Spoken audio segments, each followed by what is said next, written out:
উনি বলে দিতে পারতো। অথবা একটা প্রশ্ন করতে পারেন, আচ্ছা আমাদের রাজৌর থানায় কি আমরা মুসলমান না অন্য ধর্মের লোক আছে?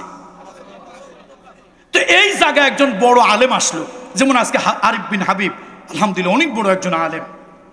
ওনার মতো একজন আলেম আসলো, আপনারা সবাই মিলে প্রশ্ন করলেন, হুজুর আমরা তো বিভিন্ন জন বিভিন্ন দল টল করি, আনসারী সাহেব হুজুরের মরহুম দেল পিশাব হুজুরের ছেলের কথা শুনে দিলটা নরম হয়েছে। আমরা সবাই মিলে চিন্তা করছি, আল্লাহর কোরআন যেহেতু ওয়ামা হুয়া ইল্লা যিকরুল লিল আলামিন, কোরআন যেহেতু সার্বজনীন সমগ্র আলমের জন্য, এই কোরআনটা আমরা রাষ্ট্রীয় কাজে লাগাইতে চাই। হুজুর রাষ্ট্রে যদি কোরআন কায়েম হয়, কোরআনের হুকুমত শরী বিধান যদি চালু হয়, আমার দেশে তো শুধু মুসলমান না, কিছু হিন্দু আছে। এখন হিন্দু বিয়ে হইলে হাতে শাঁখা পড়ে, কপালে কি লাগায়? সিঁদুর লাগায়। তার ধর্মের একটা রেওয়াজ আছে, সন্ধ্যাবেলা সে পূজার ঘরে যায়, ঠাকুর ঘরে যায়, এবং সন্ধ্যেবেলা সে একটা বাতি জ্বালায়, উলুধ্বনি দেয়। আরিফ বিন হাবিব সাহেব, আপনি তো মস্ত বড় একজন আলহামদুলিল্লাহ হাফেজ হাদিস, আপনি হাদিস দিয়ে হাদিসের কথা বলেন, হাদিসের তর্জমা হাদিস দিয়ে করেন, কোরআনের তর্জমা হাদিস দিয়ে করেন। আচ্ছা আপনি বলেন তো, আনসারী সাহেব ওয়াজ করছে আল্লাহ সবার, নবী সবার, কোরআনটা সবার, এই তিন জিনিস নিয়ে কি নাই? দলাদলি চলে না, সার্বজনীন তিন। কি ওয়াজ করছিলাম আজকে? সার্বজনীন তিন, কোনো দল মতের না, কোরআন সবার কোরআন। তো আমরা সবার কোরআন যেহেতু এই রাজকটা কোরআন দিয়ে চালাইতে চাই, অন্য ধর্মের লোক আছে, এখন তাহলে কি আমরা ওই হিন্দু মহিলার হাতের শাখাটা কি খুলে ফেলবো, কপালে সিঁদুরটা কি মুছে ফেলবো, তার ঠাকুর ঘরটা কি ভেঙে দেব, উলুধ্বনিটা কি বন্ধ করে দেব? আরিফ বিন হাবিব বলতো, দেখেন কোরআন সার্বজনীন, রাষ্ট্রের উপরে America, Britain, Japan, German, Soviet union, পৃথিবীর সব দেশ, যে দেশ অ্যাডভান্স বেশি, যে দেশ প্রোগ্রেস বেশি, যে দেশ উন্নত বেশি, সে দেশের লোক রাষ্ট্রকে ট্যাক্স পে করে বেশি। সুতরাং রাষ্ট্রকে জনগণ ট্যাক্স দেয়। আর ইসলামী শরীয়তে অমুসলিমেরা জিজিয়া দেবে। কি দেবে? এই যে 2 নভেম্বর আসতেছে, এর মধ্যে আমরা যারা ব্যবসা করি আমাদের ট্যাক্স দেওয়া বাধ্যতামূলক, দিতেই হবে। ট্যাক্স না দিলে কোনো কাজ কারবার আর অফিসিয়ালি আগানো যাবে না, ওটা হালনাগাদ হতে হবে। এখন প্রশ্ন, আমি মুসলমান, আমার দেশে যদি আমি ট্যাক্স দেই, একজন হিন্দু ভাই ইসলামী রাষ্ট্রে যদি জিজিয়া দেয়, ট্যাক্স দেয়, এটা কি তার জন্য কোনো গুনাহ, অসম্মান হবে? আমি যদি ট্যাক্স দেই, এটা আমার জন্য অসম্মান না, সম্মানের। আমি আওয়ামী লীগের আমলে দিছি, বিএনপির আমলে দিছি, আর এক সরকার আসলে তার আমলে দেবো। রাষ্ট্রের নাগরিক, রাষ্ট্রের জন্য আমাকে ট্যাক্স দিতেই হবে। তা আওয়ামী লীগের আমলে দেওয়া যদি গুনাহ না হয়, বিএনপির আমলে দেওয়া যদি গুনাহ না হয়, ইসলামী দল আসলে তাদের আমলে যদি ট্যাক্স দেওয়া গুনাহ না হয়, তো অমুসলিম ভাইরা জিজিয়া দেবেন গুনাহ কিসের? এখন ওনারা যদি প্রশ্নটা করতো, আপনি কোরআনের আলোকে, হাদিসের আলোকে বলেন, এদেশে ইসলামী হুকুমত কায়েম হলে ওই হিন্দুর শাখা সিঁদুর থাকবে কিনা, সন্ধ্যাবেলায় ঠাকুর ঘরে উলুধ্বনি দিতে পারবে কিনা? আরিফ বিন হাবিব সাহেব নিঃসন্দেহে তিনি বলতেন, নিঃসন্দেহে বলতেন, প্রত্যেকের একটা হক আছে, তার নাগরিক অধিকার আছে, ধর্মীয় অধিকার আছে, তার অধিকার অনুযায়ী সে 1000 বার হাতে আপনার শাখা পড়ুক, কপালে সিঁদুর পড়ুক। ইসলাম তার কপালে সিঁদুর মুছে দিতে বলেনি, তার হাতের শাখা ভেঙে ফেলতে বলেনি, তার উলুধ্বনি ঠাকুর ঘর বন্ধ করে জ্বালিয়ে পুড়িয়ে দিতে বলেনি। তাহলে আমার প্রশ্ন, দেশ যদি ব্রিটিশের আইন দিয়ে চলতে পারে, দেশ যদি জাতীয়তাবাদের আইন দিয়ে চলতে পারে, দেশ যদি ধর্মনিরপেক্ষতার আইন দিয়ে চলতে পারে, কোরআনের আইন দিয়ে দেশটা চললে কি গুনাহ হওয়ার কোনো সম্ভাবনা আছে? তো ওই সাংবাদিক প্রশ্ন কি করছে? তাহলে বোঝা গেল, আপনারা এইটা আমাদেরকে বুঝাইলেন, দেশে কোনো কাজ নাই, সমস্যা নাই, সমস্যা একটা নাচানাচি। এ দেশে যে হাজার না লক্ষ লক্ষ সমস্যা। আপনি এইটা বলতে পারতেন, রাজৌর থানায় আমি গত কয়েকদিন আগে একটা রুগী দেখতে আসছিলাম, আল্লাহ আমারে মাফ করুন, আল্লাহ আমাকে মাফ করুন, এই মাদারীপুরের জনপ্রতিনিধি যদি কোনোদিন নাও হতে পারি, আল্লাহর কসম, আমার জীবনে যদি ভিক্ষা করার সুযোগ হয়, রাজৌর থানার স্বাস্থ্য কমপ্লেক্সের মতো অবহেলিত, নিষ্পেষিত, ঘৃণিত একটা স্বাস্থ্য কমপ্লেক্স এদেশের মানুষের জীবনযাত্রার উপযোগী করা প্রয়োজন। আপনারা ক্ষমতায় এসে বড় বড় চেয়ার দেখেন, চেয়ারের স্বপ্ন দেখেন, 5 তলা 20 তলার স্বপ্ন দেখেন, এই হাসপাতালে কখনো ঢোকেন না। এটা কি মানুষের বসবাসের উপযোগী চিকিৎসা? এটা পশু ঢোকে কেমনে? সেই ব্যবহৃত তারপরে কাপড় চোপড় স্তূপ করে রাখছে, দুর্গন্ধ বের হচ্ছে। আমার তো মনে হয় হাসপাতালে মানুষ যায় চিকিৎসা নিতে, রাজুর হাসপাতালে সরকারি গেলে চিকিৎসা নিতে গিয়ে যদি যায় সুস্থ মানুষ, ও অসুস্থ হয়ে ফিরে আসবে। সুতরাং শরিয়াতের আইন আপনারা এই জন্য চান না, ওই তলে তলে চুরি চামারি আর চলবে না। তলে তলে চুরি চামারি, এই জন্য তিন জিনিস সবার। তিন জিনিস কার? আল্লাহ কার? আল্লাহ সবার। রাসূলুল্লাহ মানুক অথবা বিশ্বাস নবীকে করুক অথবা না, আমার নবী সকলের জন্য রহমত, রহমাতুল লিল আলামিন। এরপরে ওমা হুয়া ইল্লা যিকরুল লিল আলামিন। কোরআনকে আপনারা মানেন বা না মানেন, কোরআন সবার, সবার জন্য, সব দলের জন্য। কোরআন একবার মেনে দেখেন, ঠকবেন না। কোরআন একবার মেনে দেখেন, প্রতারিত হবেন না। কোরআন একবার মেনে দেখেন, না খাইয়া অভাবে মরতে হবে না। কোরআন একবার মেনে দেখেন, বুর্জোয়াদের শাসন আর কায়েম হবে। আল্লাহ তাআলাকে তুমি স্বীকার করো না, আল্লাহ তোমাকে একদিন না খাওয়ায় রাখে নাই, রিজক থেকে মাহরুম রাখে নাই। আল্লাহ তাআলা তোমাকে অর্ধাহারে অনাহারে রাখে নাই। আজকে তোমার রিজিক এখানে বন্টন করা, অথচ আমি তোমার থেকে রিজিক সরিয়ে নিয়েছি। আল্লাহ আমার প্রতি নারাজ হয়েছে। লোকটা এবার খাবার বন্ধ করলো, সামনে হাত বাড়াচ্ছিল। লোকটা বলল, ইব্রাহিম তুমি যা বলেছো এটা কার কথা? বলল, আমার রবের কথা। তাই যদি হয় ইব্রাহিম শুনে নাও, সত্যি আমি 40 বছর ধরে কোনোদিন রবকে মানি না, 40 বছর ধরে কোনোদিন রবকে স্বীকার করি না। এক বেলার জন্য তিনি আমার অর্ধাহারে অনাহারে রাখেন নাই। আজকে আমি চিন্তা করতেছিলাম আজকে কি না খায় থাকবো কিনা। তুমি বললো আমার রিজিক এই জায়গায় আছে। তাহলে ও ইব্রাহিম, যেই রবের দিলের কুদরতি দিলের মধ্যে এত মায়া, এত দয়া, আমি ওই রবকে স্বীকার না করে আজকের রিজকের ভিতরে হাত দেব না। এই জন্য আল্লাহ রব, আল্লাহ সকলের। আলহামদুলিল্লাহি বলেন, আলহামদুলিল্লাহ, আলহামদুলিল্লাহি রব্বিল আলামিন, সবার জন্য আল্লাহ রব, সবার জন্য। আলহামদুলিল্লাহি রব্বিল মুসলিমিন, আলহামদুলিল্লাহি রব্বিল মুমিনিন, আলহামদুলিল্লাহি রব্বিল মুসাল্লিন। এরকম কথা বলা হয় নাই। নামাজিদের রব, ইমানদারের রব আল্লাহ বলেন, সমগ্র আলমের রব। সবাইকে তিনি রিজিক দেন, প্রতিপালন করেন, তিনি সকলের প্রভু। এই জন্য আল্লাহ সার্বজনীন। বলেন আল্লাহ, বলেন আল্লাহ কি সার্বজনীন। আমার দেশের দুই একজন হুজুর, আমি বিতর্কিত কথা কখনই বলি না, অনেকে আমার বলছে এই যে আমির হামজা উল্টাপাল্টা কথা বলে। আবার জোনায়েদ কি বাবুনগরী সাহেব, উনি আবার মহিবুল্লাহ বাবুনগরী সাহেব বললেন, আনসারি সাহেব এত লক্ষ লক্ষ ভিডিও আপনার, আপনি কখনো এগুলো। আমার অন্যর নিয়ে চুলকি করার অভ্যাসটা কামরুল ইসলাম সাঈদের নাই। নেলে এই সমস্ত কথাবার্তা বলে ভাইরাল আমিও হইতে পারি, ভাইরাল হওয়ার কোনো দরকার নাই। কামরুল ইসলাম সাঈদকে আল্লাহ তাআলা, এটা আমার মরহুম টেকেরহাটের আল্লাহর ওলির দোয়া, 40 বছর আগে কামরুল ইসলাম সাঈদ যতটুকুনো ভাইরাল ছিল আল্লাহ তাআলা অতটুকুই ভাইরাল রাখছে। এর থেকে বেশি ভাইরাল আল্লাহ কোনোদিনই যেন না করে, হওয়া দরকার নাই। দুনিয়ায় অনেক ইজ্জত দেখেছি, বেইজ্জত দেখেছি।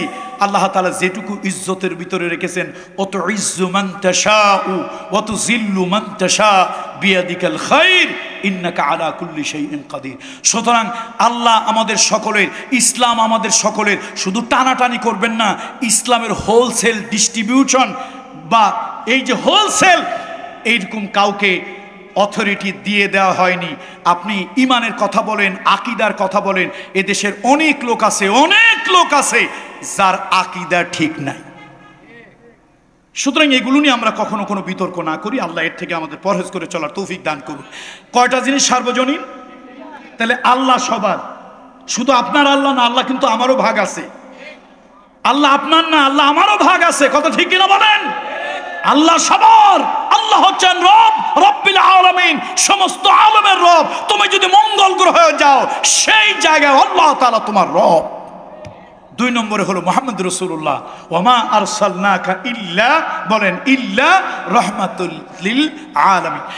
আল্লাহ তাআলা মুহাম্মদ রাসূলুল্লাহ সাল্লাল্লাহু আলাইহি ওয়াসাল্লামকে নিয়ে আল্লাহ তাআলা তাকে নিয়ে আল্লাহ তাআলা বলেছেন, হাবিব আপনি হলেন গোটা জগৎ সমূহের রব, মুহাম্মদ রাসূলুল্লাহ রহমত। আমার হিন্দু বৌদ্ধ খ্রিস্টান তাদের জন্য মুহাম্মদ রাসূলুল্লাহ রব, আকাশ আর বাতাসের জন্য মুহাম্মদ রাসূলুল্লাহ তিনি রহমত। আবার পশু পাখির জন্য মুহাম্মদ রাসূলুল্লাহ সাল্লাল্লাহু আলাইহি সাল্লাম রহমত। ওমা আরসালনাকা ইল্লা রাহমাতাল লিল, পড়েন আমার সঙ্গে সবাই, ওয়ামা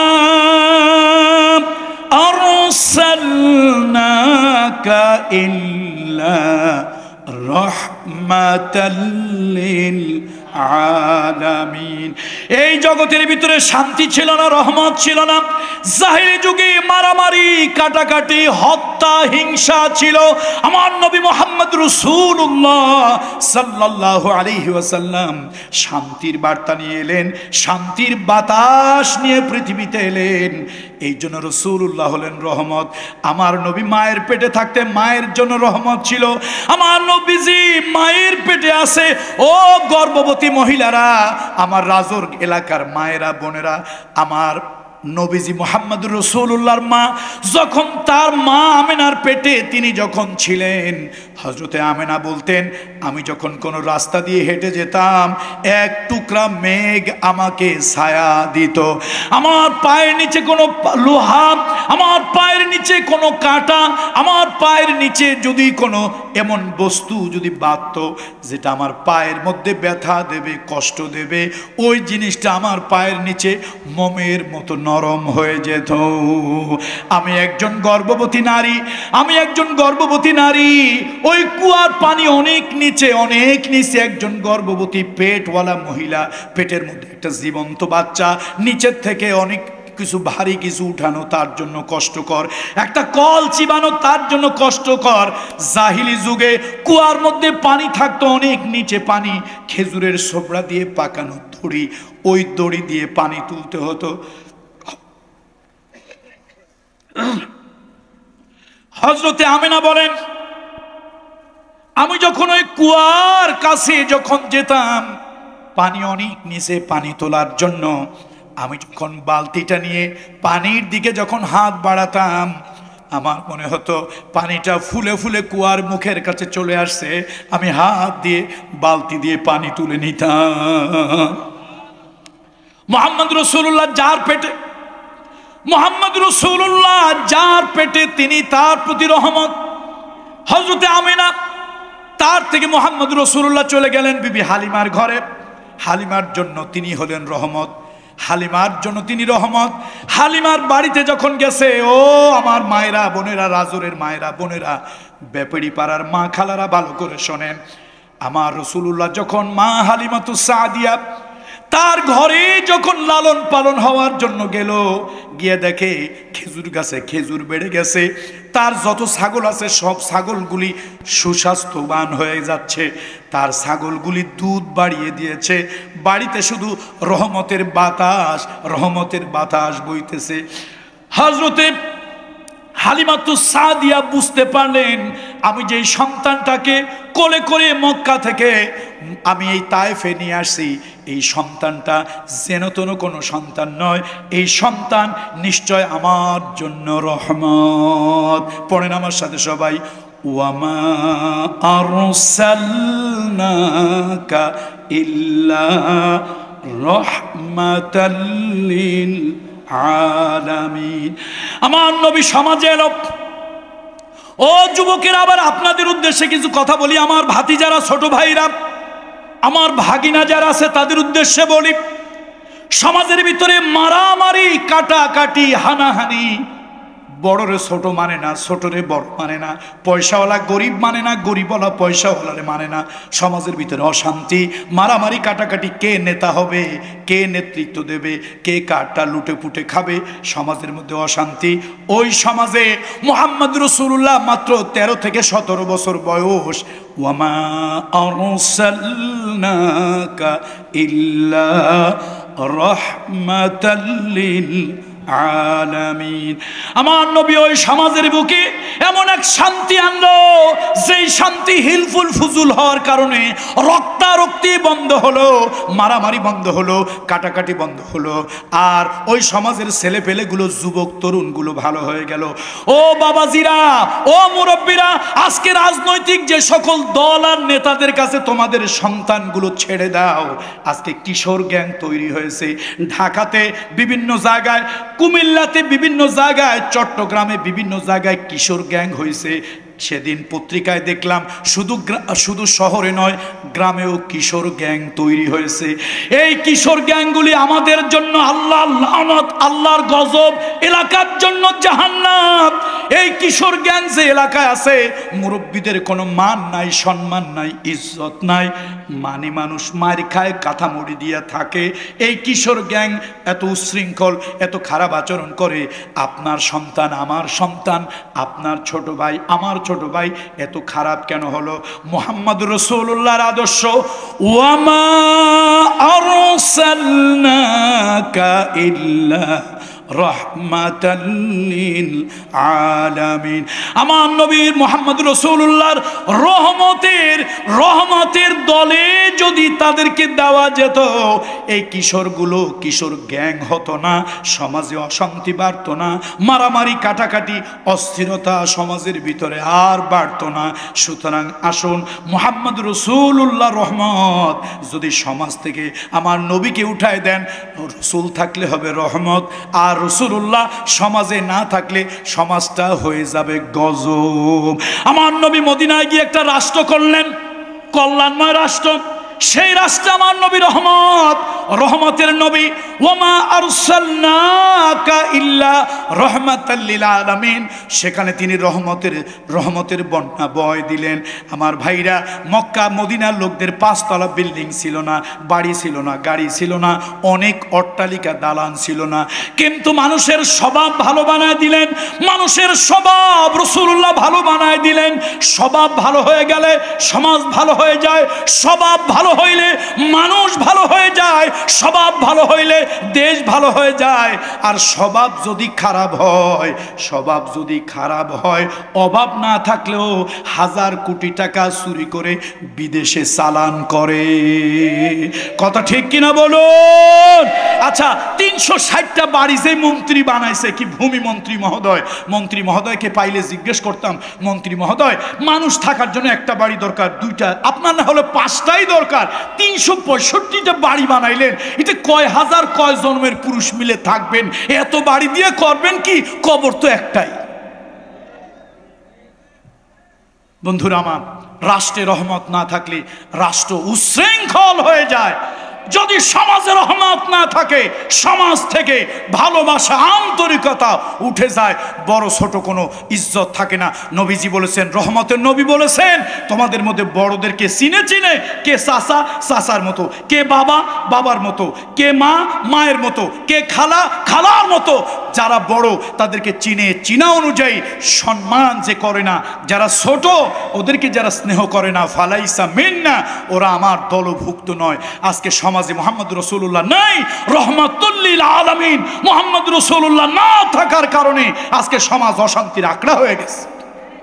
আপনারা অনুমতি দিলে রাজনৈতিক লোকদের উদ্দেশ্যে 1 মিনিট বলবো, 1 মিনিট, রাগ করেন না। আমি ওয়াজের মাহফিলে আপনারা ভয় পান, এই ব্যাপারী পাড়ার ওয়াজে আপনারা আমাকে থানার পুলিশ দিয়ে ষড়যন্ত্র করে আমারে আসতে দেন নাই। আচ্ছা, আওয়ামী লীগের আমলে সারা বাংলাদেশে আমি ওয়াজ করছি, দেশের বাহিরে করছি। রাজর যদি আসতাম, এখানে আমি এমপি মন্ত্রী হইতাম না, আর আওয়ামী লীগ বিএনপি জামাত ইসলামের পক্ষে কোনো কথা বলতাম না। বলেন, আমি রাজরে শত শত ওয়াজ করেছি, আমি কি কোনোদিন কোনো দলীয় ওয়াজ করেছি? ইচ্ছা করলে আজকেও আমি পারতাম না 1/2 ঘন্টা দলীয় ওয়াজ করতে। কি আপনারা কি আমার ওয়াজ বন্ধ করে দিতেন?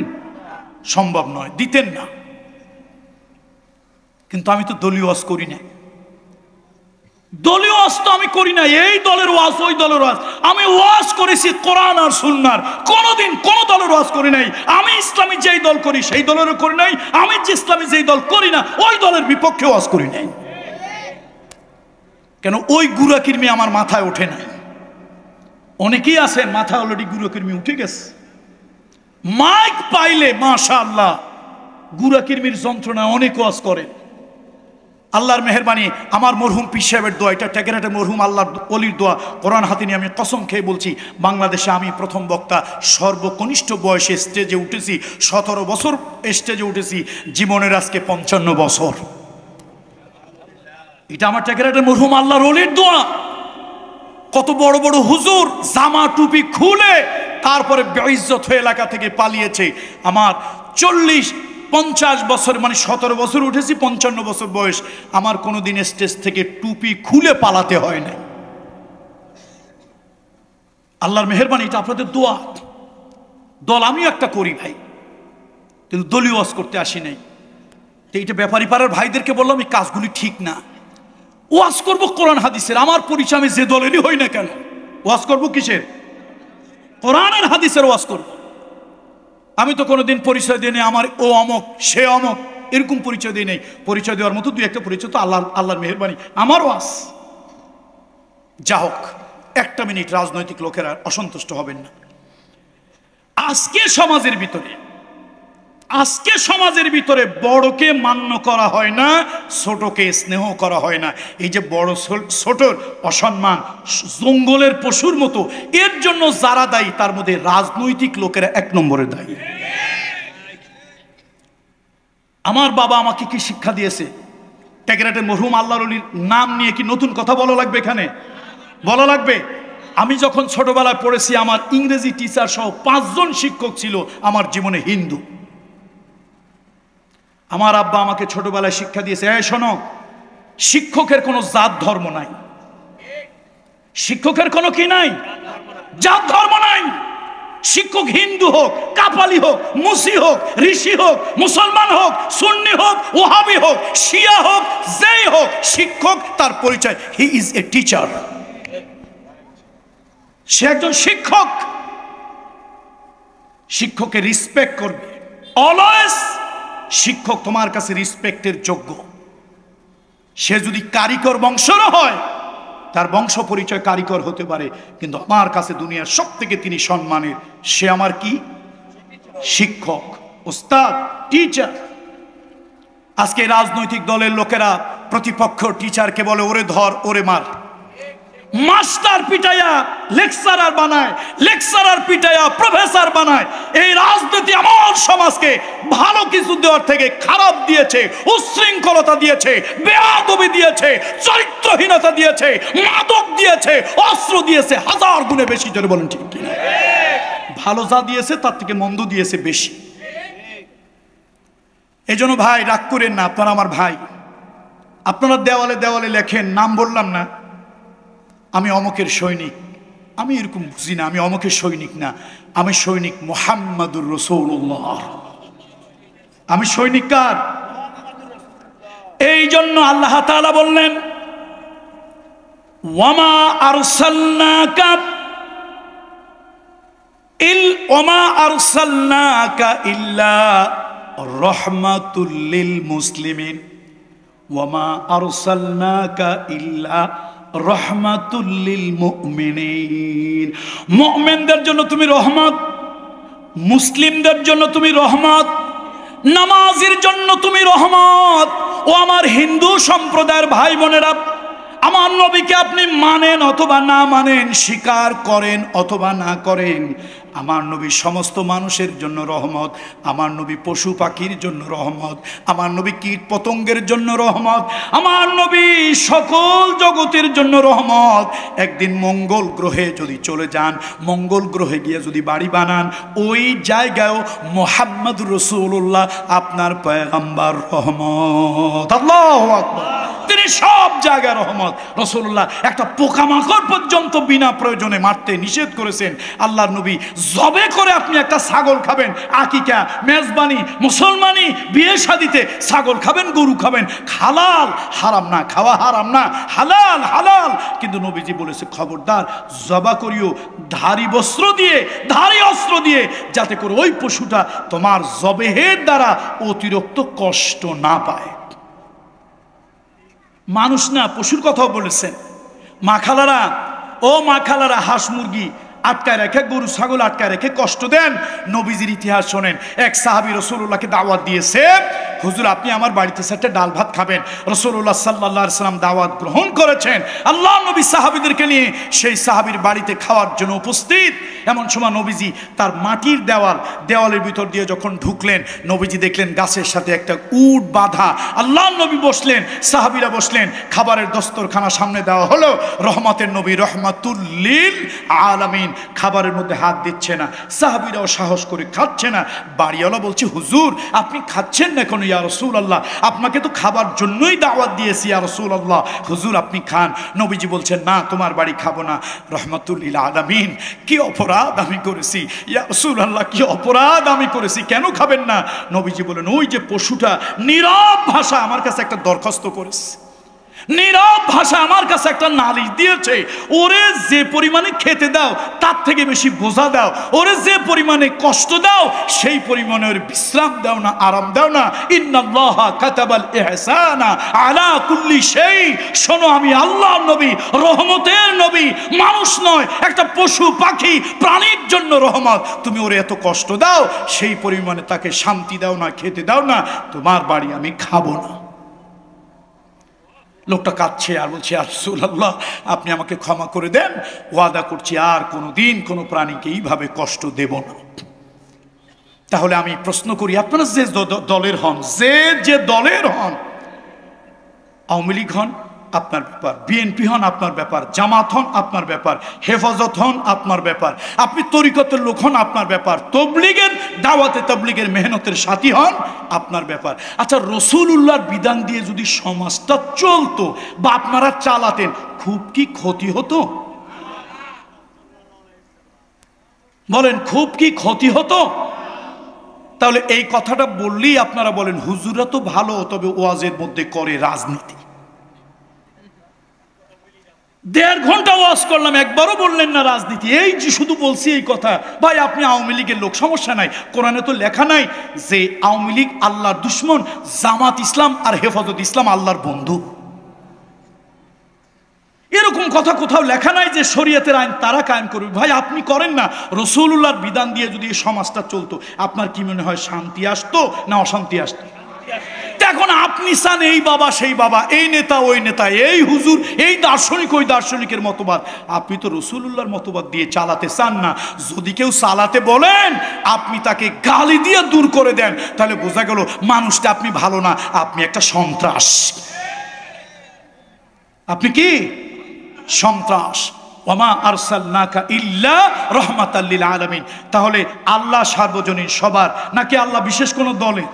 বলেন, আল্লাহ বিশেষ কোনো দলে? আল্লাহ বিশেষ কোনো দলের না, গোষ্ঠীর না। মুহাম্মদ রাসূলুল্লাহ তিনিও বিশেষ কোনো দলের নয়, গোষ্ঠীর নয়। ওয়ামা আরসালনাকা ইল্লা রাহমাতাল লিল আলামিন। অত্যন্ত সংক্ষেপে তৃতীয়টা বলবো, সেটা কি? আল্লাহ তাআলা বলছেন, হাবিব ওয়ামা হুয়া ইল্লা যিকরুল লিল আলামিন। সূরা কলম 52 নম্বর আয়াতে কারিমা। এই কোরআন হলো জিকির, উপদেশ।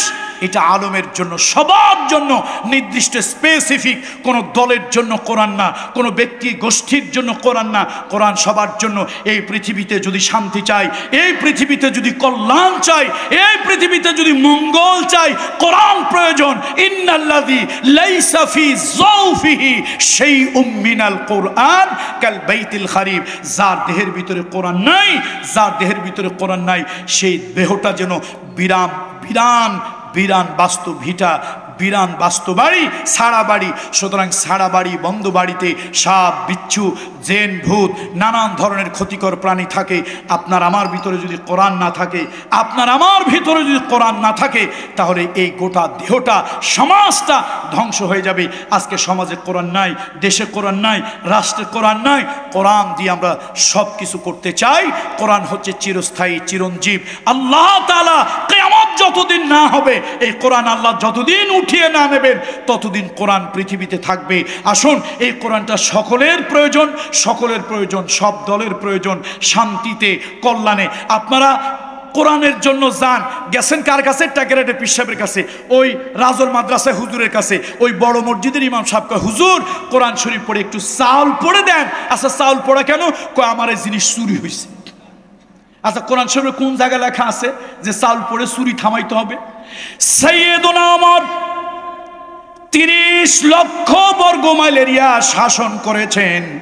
চাউল পড়া দিয়া যদি চোর ধরা যেত, চাউল পড়া দিয়া যদি চোর ধরা যেত, আয়না পড়া দিয়া যদি চোর ধরা যেত, সাইয়েদুনা ওমর রাদিয়াল্লাহু তাআলা আনহু পুলিশের ব্যবস্থা করতেন না। তিনি আনুষ্ঠানিকভাবে প্রথম সরকারি পুলিশি ব্যবস্থা চালু করেন, রাষ্ট্রীয়ভাবে প্রথম পুলিশি ব্যবস্থা চালু করেন সাইয়েদুনা ওমর ইবনুল খাত্তাব। শুধু তাই নয়, রাষ্ট্রের গুরুত্বপূর্ণ কর্মকর্তা কর্মচারী তিনি নিযুক্ত করেন। আমার প্রশ্ন হলো, যদি শুধুমাত্র কোরআন পৃথিবীতে চাউল পড়া দেওয়ার জন্য, চোর ধরা চাউল পড়া দেওয়ার জন্য কোরআন যদি পৃথিবীতে আসতো, আর এই কোরআন যদি আয়না পড়া দিয়া চোর ধরার জন্য যদি আসতো, রাজোর থানা, কালকিনি থানা, শিবচর থানা, ওসিয়ার এত পুলিশের কোনো দরকার ছিল না। রাষ্ট্রের কোষাগার থেকে কোটি কোটি টাকা বেতন দেওয়া লাগতো না। শুধুমাত্র ওই রাজোর থানার ভিতরে বড় একটা চাউলের ড্রাম রাখা হতো। টেকেরহাটের পিসাব, সরমুনার পিসাব, সরসিনার পিসাব, রাজোর মাদ্রাসা, সরপোষণ নদী মাদ্রাসা, টেকেরহাট মাদ্রাসা, সব মাদ্রাসার বড় বড় ওস্তাদদেরকে থানায় বসায় রাখা হতো। আপনারা একজনের পর একজন শুধু কোরআন পড়বেন, চাউলে ফু দেবে, আর সব চোরগুলি চাউল পড়া দিয়ে আমরা তেনা পড়া দিয়ে ধরবো। কথা ঠিক কিনা বলেন? আবার কেউ তো আছে, রাগ করেন না, ভাসুরের নাম জানি, তবে নেই না, মুখে নেই না। আপনারা অনেক অকাম করেন, এটা জানি। কোরআনের আইনের কথা বললে কিছু মুসলমানের একেবারে চেতনা খাড়া হয়ে যায়। তারা বলে শরিয়াতের আইন আমরা চাই না, কেন? চুরি করলে হাত কাটা দেয়। আচ্ছা, এখনকার বাদশারা না হলে গোলালু, বাদশাহ ফাহাদ বিন আব্দুল আজিজ জান্নাত দান করুন, বাদশাহ আব্দুল আজিজ আল্লাহ জান্নাতের উচ্চ মাকাম দান করুন, তাদের আমলে শরিয়তের বিধান সৌদি আরবে ছিল। আচ্ছা, আমি জিজ্ঞেস করি, বাদশাহ ফাহাদের আমলে সৌদি আরবের লোকদের হাত ছিল না ছিল না? এ বুঝে বলেন, আন্দাজে বলেন না। বাদশাহ ফাহাদের আমলে সৌদি আরবে 3 কোটি অথবা 13 কোটি যাই লোক থাক, তাদের কি সবার হাত ছিল না সবাই হাত ছাড়া ছিল? তো শরিয়াতে আইন হাত কাটা, দেশের লোকের হাত থাকলো কেমনে? কথা বুঝেন না আমার? শরিয়াতের আইন হাত কাটার, ভাই হাত কাটা তো ঠিক আছে, হাত কাটা তো চোরের জন্য। তা আপনি এত ভয় পান কেন? আপনি উপর দিয়ে রাজনীতির লেবাস লাগাইয়া ভিতরে ভিতরে কি আপনি একটা চোর? ওই দরবেশ বাবা একাই নাকি কয় হাজার কোটি টাকা চুরি করছে।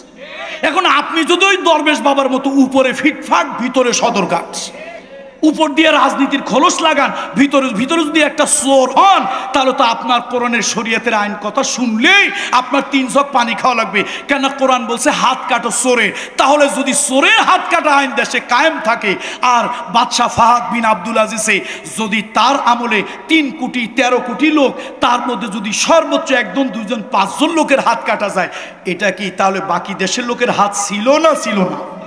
তাহলে বোঝা গেল চুরি না করলে হাত কাটা কেন, মুন্ডু কাটা যাক, কোনো অসুবিধা নেই। এই যে আপনারা বলেন সুইস ব্যাংকে যারা টাকা পাচার করছে, বেগম পাড়ায় যারা বাড়ি বানাইছে, এগুলো কি অভাবের চোর না স্বভাবের চোর? তো স্বভাবের চোরগুলোর হাত কাটতে বলছে না অভাবের চোরগুলোর হাত কাটতে বলছে? ইসলামী শরিয়াত অভাবের নয়, স্বভাবের চোরদের হাত কাটতে বলছে। এই জন্য আসুন, কোরআন সর্বজনীন, কোরআন বিশ্বজনীন, এই নির্দিষ্ট কোনো স্পেসিফিক দলের নাম নাই। যেই দলের লোকেরা কোরআন কায়েম করবে, আপনিও করেন, মোস্ট ওয়েলকাম, মোস্ট ওয়েলকাম। আপনি কোরআন হলো ওমা হুয়া ইল্লা যিকরুল লিল আলামিন, সমগ্র জগৎ সমূহের জন্য, সমগ্র জগতের জন্য কোরআন হলো আল্লাহ তাআলার পক্ষ থেকে জিকির। এই কোরআনের বিধান যদি রাষ্ট্রে কায়েম হয়, এই কোরআনের বিধান যদি রাষ্ট্রে চলে, ওই রাষ্ট্রে পাপাচার, অনাচার, চুরি, ডাকাতি চলবে না। জোরে বলেন ঠিক কিনা? শেষ কথা আমার, শুনতেছেন আপনারা না ঘুমিয়ে গেছেন? কথা আমার শেষ। আমার দেশে কিছু সাংবাদিক আছে, আর কিছু আছে চরিত্রহীন সাংঘাতিক। একদল হলো সাংবাদিক, তাদেরকে আমরা রেসপেক্ট করি, উই রেসপেক্ট দেম, আমরা তাদেরকে সম্মান করি, ইজ্জত করি, রেসপেক্ট করি। সাংবাদিক নামের ওই ভাইদেরকে যারা অসঙ্গতি তুলে ধরেন, যারা তাদের বিভিন্ন ব্রডকাস্ট, বিভিন্ন নিউজ, সোশ্যাল মিডিয়া, বিভিন্ন প্রিন্ট ইলেকট্রনিক মিডিয়ার মাধ্যমে সমাজের অসঙ্গতিগুলো তুলে ধরেন, এগুলি ঠিক করার চেষ্টা করেন। আপনাদেরকে স্যালিউট করি, সম্মান করি, ইজ্জত করি, মোহাব্বত করি, বুকে জড়িয়ে ধরি, আল্লাহর কাছে আপনাদের নিরাপত্তা কামনা করি। কিন্তু চরিত্রহীন কিছু সাংঘাতিক আছে। এক সাংঘাতিক প্রশ্ন করছে, আচ্ছা আপনারা যে দেশে শরিয়া আইন কায়েম করবেন, কোরআনের আইন, শরিয়া আইন মানে কি? তো কোরআনের আইন কায়েম করলে দেশে কি ড্যান্স দেওয়া যাবে, নাচা যাবে? বলেন তো প্রশ্নটা কি? কথা বলেন না কেন? কি প্রশ্ন? নাচা যাবে? আচ্ছা এবার যে কজন লোক আপনারা মাঠে আছেন, প্রশ্ন করি, দেশে কি শুধু নাচানাচি কাজ না আরো কাজ আছে? তাহলে সাংবাদিক প্রশ্নটা যদি ড্যান্স দিতে পারবে কিনা এই প্রশ্নটা না করে যদি এরকম একটা প্রশ্ন করতো, দেখেন তো কেমন হতো। আমি প্রশ্নটা করি, সাংবাদিক যদি জিজ্ঞেস করতো, ভাই কোরআনের আইন যদি দেশে চালু হয়, আমি তো গরিব মানুষ, আমার মর্গেজ দেওয়ার মতো, সিকিউরিটি দেওয়ার মতো, বন্ড দেওয়ার মতো কিছুই নাই, 2 বিঘা জমি আছে, 40,000 টাকা হইলে ইরি ধানের চাষ করতে পারি। আচ্ছা শরিয়া আইন যদি হয়, আমি গরিব মানুষ, বন্ড দেওয়ার, সিকিউরিটি দেওয়ার কিছুই নাই, সহজ শর্তে বিনা সুদে আমি কি 40,000 টাকা সরিয়ে ব্যাংক থেকে আমি কি ঋণ পেতে পারি? এরকম একটা প্রশ্ন হলে কি খারাপ হইতো না ভালো হইতো? এটা কি দরকারি প্রশ্ন না অদরকারি প্রশ্ন? প্রয়োজনীয় প্রশ্ন না অপ্রয়োজনীয় প্রশ্ন? তাহলে একজন আলেম, একজন স্কলার দিতেন, হ্যাঁ হ্যাঁ, রাষ্ট্রের সকল ব্যাংক যদি ফিনান্সিয়াল ট্রানজাকশন, ফিনান্সিয়াল করসপন্ডেন্স, এটা ইসলামী শরিয়া